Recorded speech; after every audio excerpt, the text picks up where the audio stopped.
In Tuesday's last-minute vote to avert the so-called fiscal cliff, Indiana's congressional delegation was split on its support of the bill, and not necessarily along party lines.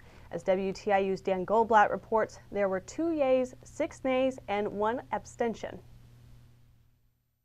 While 5 of Indiana's 6 Republican congressmen joined Democratic Representative Pete Fiscal in voting against a Senate bill that restores Bush-era tax cuts to a majority of American wage earners, 5th District Representative Dan Burton, in his final days in the House before retirement, abstained from voting.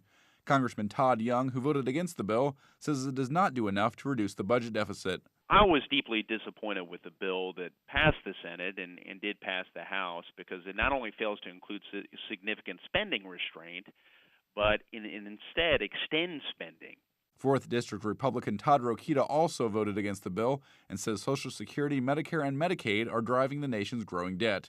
He says now is the opportunity to take on those programs. To make a case to Hoosiers and the American people and to continue the awakening that I think is going on, that, hey, we have to be a country that lives within its means if we care more about our children and grandchildren than we do ourselves. Joining Indianapolis Congressman Andre Carson in supporting the deal was Joe Donnelly, casting his final House vote before becoming Indiana's junior senator. Both the state senators Dan Coates and Richard Lugar also supported the measure. For WTIU News, I'm Dan Goldblatt.